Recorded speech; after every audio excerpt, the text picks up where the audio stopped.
Kapolda Metro Jaya resmi menghentikan perkara ijazah untuk dua tersangka, yakni Egy Sujana dan Damai Hari Lubis. Benarkah penghentian kasus kedua tersangka ini karena ada campur tangan Joko Widodo?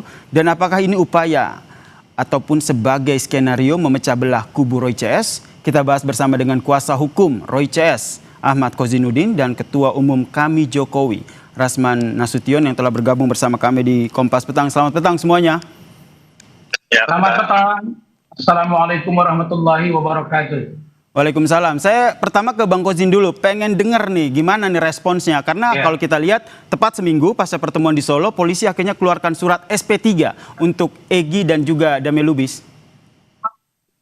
Ya, silakan. Jadi saya benarkan apa yang ditanyakan oleh Bos tadi, bahwa memang benar sedang telah dan akan terus terjadi strategi pecah belah dari kubu Jokowi yang mengkonfirmasi kelicikan sekaligus kepengecutan saudara Joko Widodo dalam perkara ini, karena dia tidak berani menghadapi sendiri, tapi selain melibatkan banyak pihak untuk pelapor sebagai bagian kubu Jokowi, juga memecah belah perjuangan. Tapi sekali lagi, selain itu kami juga sangat sayangkan kinerja kepolisian ternyata tidak berdiri tegak di atas asas dan prosedur hukum yang melalui tahapan-tahapan proses sesuai dengan apa yang diatur, akan tetapi mengikuti arahan dan kendali Solo. Maksudnya demikian. Saya masih ingat betul saat gelar perkara khusus di 15 Desember 2025 yang lalu, atensi dari penyidik sebagai tindak lanjut selain bahwa hasil gelar perkara khusus menyatakan bahwa proses tetap dilanjutkan adalah tindak lanjutnya memanggil keterangan ahli dan saksi yang meringankan dari terlapor atau tersangka yang sebelumnya secara resmi sudah dikirimkan dan diterima oleh penyidik.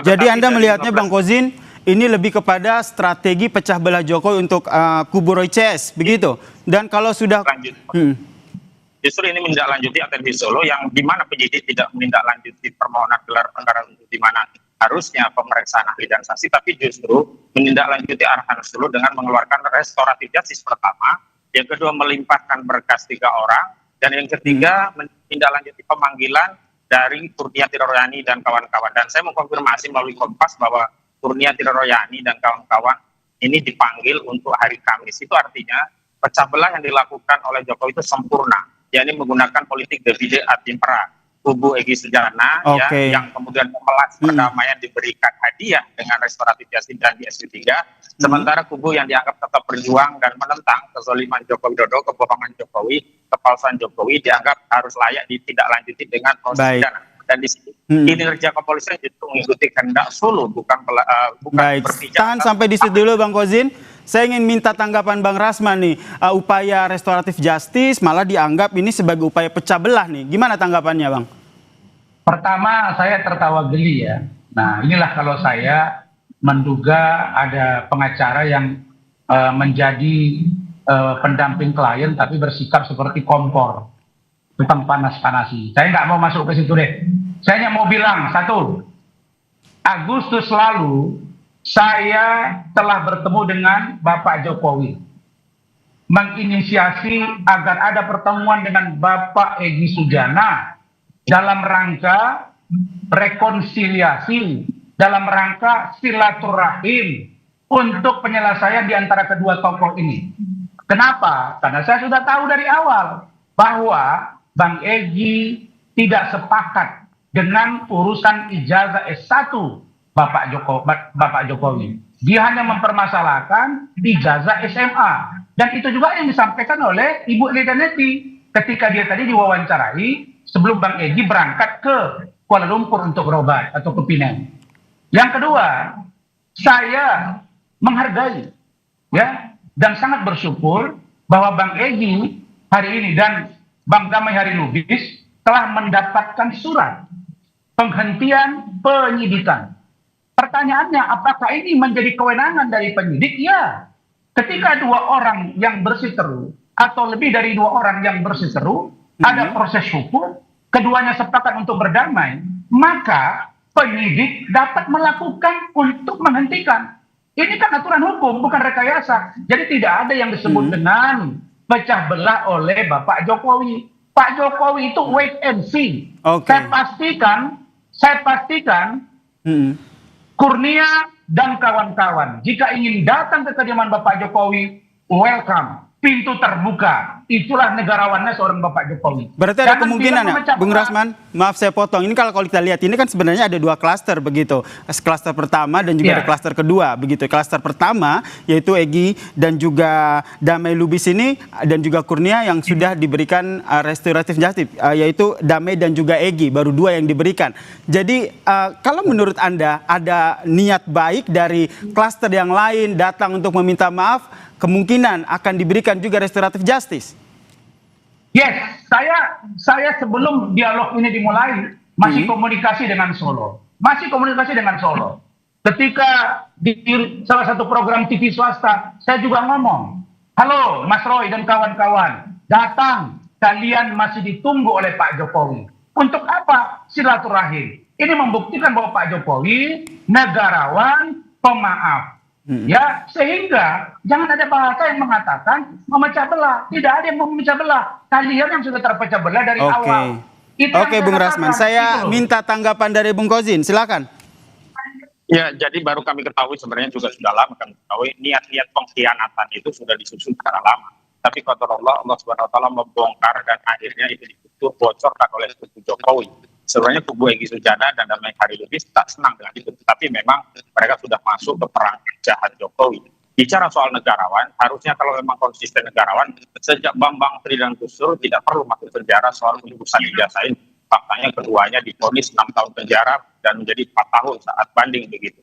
Itu artinya konfirmasi yang saudara Joko Widodo sebenarnya hari ini ketakutan jika proses ini masuk ke persidangan sehingga berusaha menggembosi perjuangan dengan mencicil untuk menjadikan para pejuang itu menjadi pengkhianat. Memang sebagian berhasil, tapi mereka terus berupaya berkomunikasi dengan Solo, dengan sejumlah penghubung pengkhianat untuk bisa menjadikan para pejuang itu menjadi pengkhianat. Dan saya pastikan, saya yakinkan, dan saya beri garansi bahwa setiap pejuang setelah mengikrarkan diri sebagai musuh kezaliman tidak akan mengubah langkah dan tidak akan bergeser, apalagi mundur meskipun sejengkal untuk membongkar kezaliman. Jadi saya kira simpan saja tawaran-tawaran pengkhianatan itu, karena sekali lagi semakin tawaran itu ditawarkan, semakin mengkonfirmasi memang strategi belah itu, secara strategi kita belah itu bukan hanya sedang telah, tapi akan terus dimainkan oleh kubu Jokowi. Dan lagi-lagi persoalannya sebenarnya Egy Sujana juga tidak jujur. Saya orang yang pertama menarik Egy Sujana untuk mendampingi Bambang Tri di kasus ijazah palsu. Dan saat itu yang dipersoalkan juga soal S1 UGM. Tapi lagi-lagi memang mental pemberani itu diuji dengan ujian kehidupan. Dan saya kira banyak orang yang kemudian mencari kesempatan untuk menyelamatkan diri masing-masing, kita hargai. Tetapi jangan sampai upaya penyelamatan diri dalam konteks pengkhianatan itu lari perjuangan yang lainnya. Dan saya pastikan kami menggaransi tidak akan ada pengkhianat terhadap perjuangan. Ini adalah perjuangan rakyat. Jadi kubu Roy ini atau Roy Cezin masih solid ya, meskipun ada 2 tersangka di klaster pertama yang sudah mendapatkan SP3 gitu. Saya ke Bung Rasman ini tidak boleh kita. Bung Rasman, pertanyaan saya seperti ini. Kalau kita lihat sebuah kesepakatan damai itu kan bisa dicapai, tentu ada sesuatu nih di baliknya. Nah, itu menurut Anda ada deal-dealan apa? Karena kalau kita lihat kan sebenarnya Egy Sujana sendiri sejak tahun 2022 loh, 2022 memperkarakan ijazah Jokowi ini. Bang Egy itu sudah memperkarakan ijazah ini sejak 2021. Mas Roy itu baru 2025. Kita jangan lupa itu. Nah, yang saya mau katakan adalah bahwa Bang Egy itu dalam keadaan sakit. Nah, salah satu yang memicu Bang Egy di luar dia sakit, dia sangat sakit hatinya, sangat perih perasaannya ketika saudara Kozinudin melepaskan dia sebagai klien. Itu poin 1. Poin yang kedua, Bang Egy juga sangat tersinggung ketika Abraham Samad akan diperiksa, lalu kemudian rame-rame para tokoh mengatakan jangan ada kriminalisasi. Jadi sebenarnya di dalam tubuh mereka tidak ada yang namanya operasi intelijen, tidak ada namanya Divide et Impera. Yang ada mereka rapuh, berjuang. Mereka memang satu tujuan, tapi berbeda jalan. Oke, Bung Rasman. Karena itu, jangan kaget kalau hari ini Bang Egy, Bang Damai Hari Lubis, dan yang lain nanti bisa jadi akan melakukan hal yang sama. Yang lainnya Anda maksud ini siapa? Apakah termaksud yang masuk dalam klaster 2? Dan kalau seandainya ini terjadi, kira-kira dari tadi Anda bilang juga kan Bung Rasman masih komunikasi dengan Solo begitu. Nah, siapa kira-kira? Ada yang didekati tidak untuk klaster 2? Kita tidak pernah mendekati, kita cuma komunikasi. Nah, Ibu, Atau yang kalau Ibu mendekati, Kurnia atau mau yang mendekati ada tidak, Bang? pengakuan Bang Egy dan Ibu Elida Neti tadi saya dengar langsung melalui media ya, itu dia bilang bahwa inisiatif itu dari Bu Ida Neti. Berarti ada dua inisiatif nih. Agustus September itu inisiatif saya, yang kedua Ibu Elida Neti. Dan di pertemuan itu benar ada peluk-pelukan. Nah pertanyaan saya, kalau orang sudah Islam, orang sudah silaturahim, peluk-pelukan, doa-doa, terus apa yang salah di situ? Nah yang saya agak sesalkan, Khosinuddin ini kan selalu basicnya kan bicara agama. Saya juga agama. Kalau orang sudah mau berdamai, Saudara Khosinuddin, dorong mereka. Saudara bilang itu seolah-olah Jokowi ini orang yang sangat zolim. Saya mau tanya, apa kezoliman Jokowi kepada Bang Egy? Apa kezoliman Jokowi kepada Roy? Apa kezoliman Jokowi kepada Tifa? Kalau urusan Bambang Tri, urusan Gus Nur, itu urusan lain. Dan Anda bukan pengacaranya pada waktu itu. Bang Egy yang pegang kendali pada waktu itu. Oke, saya ke Bang Kozin. Silakan Bang Kozin. Ya, setiap juru bicara pengkhianat itu kan selalu akan mengeluhkan kebohongan. Jadi tidak perlu dipercayai sesuatu dari juru bicara pengkhianat. Dan saya tegaskan, Egy Sujana, Damai Hari Lubis itu jadi setuju. Saya waktu itu. Dan keliru kali kalau dianggap saya tidak. Cek saja video-video persidangan itu. Karena Bung Rasman kan anak baru dalam kasus itu kan baik. Tapi nggak apa-apa. Yang penting adalah kalau ditanya apa kezaliman Jokowi, terlalu banyak kezaliman Jokowi terhadap rakyat. Dan persoalan jasa palsu bukan persoalan yang itu persoalan rakyat. Dan dalam konteks perjuangan ada yang kurang pas, itulah ya komitmen perjuangan itu harus disampingkan emosi pribadi, perasaan. Kalau kita bicara perasaan itu terlalu banyak kalau dilimpahkan dalam forum itu masih banyak yang hal-hal yang perlu dipersoalkan. Tapi tidak demikian. Kalau seorang berjuang sekali tidak kemudian datang ke kubu orang yang berbuat zalim hanya untuk pamrih perdamaian, hanya untuk pakai keselamatan diri sendiri dengan pada saat yang bersama membiarkan ya orang-orang lainnya ya dibiarkan dalam perjuangan bahkan melakukan pemecatan terhadap orang yang ini saya pikir Bung Rasman tidak punya legitimasi apapun. Bung Kozin, izin saya potong audionya nampak Bang Kozin. Bung Kozin, izin saya potong ya. Ini karena audio Anda nampaknya kurang jelas, begitu mohon diperbaiki dulu. Bisa diperbaiki terlebih dahulu. Saya sembari menunggu perbaikan audio dari Bung Kozin, saya ke Bung Rasman. Bung Rasman, jadi menurut Anda masih ada kemungkinan, begitu ini yang pengen saya tegaskan, gitu. Berarti memang tidak ada deal-dealan tertentu ya saat adanya restoratif justice untuk Egy dan juga Damai ya? Saya pastikan 1000% tidak ada deal-dealan. Tidak ada yang namanya transaksional. Apakah 100 miliar, apakah triliunan, tidak ada. Nah, kalau Khosinuddin bilang bahwa saya tidak punya legal standing atau apa, saya kira keliru. Saya ini pengacara Bang Egy sebenarnya. Ya, begitu dia komunikasi dengan saya dari Inggris, saya sudah ditunjuk menjadi kuasa hukum. Dan Ibu Elida Neti tahu. Tetapi karena banyak kelompok-kelompok yang tidak senang kalau saya membawa Bang Egy, maka akhirnya saya sepakat dengan Bang Egy, udah Bang. Kami lepas saya dengan Bang Riku Sutohang, Bu Ida Leti lanjut. Dan itu sebenarnya mengkonfirmasi pengkhianatan yang terselubung yang selama ini tidak terpublikasi di publik. Saya pikir begitu. Saya tidak itu sendiri. Terima kasih. Saya tidak memahami. Paham ya? Dengarin ya. Strategi pecah belah itu dilakukan oleh Jokowi melalui perantaraan Rasman. Dan saya berbahagia sekali. Semua menjadi terbuka begitu. Dengar ya. Dengarin ya. Rakyat melihat. Dengarin baik-baik ya. Juga ternyata punya peran dalam pecah belah ini. Begini ya. Secara terbuka tanpa malu. Gini ya. Dari Solo. Itulah kualitas itulah Anda yang salah menilai. Oke, kita tenangkan dulu. Kita kasih kesempatan masing-masing. Saya ke Bang Kozin dulu. Bang Kozin, pertanyaan saya gini, dengan dihentikannya kasus ijazah Egy dan juga Damai Lubis ini, bagaimana kelanjutan perjuangan Anda bersama dengan Roy CS?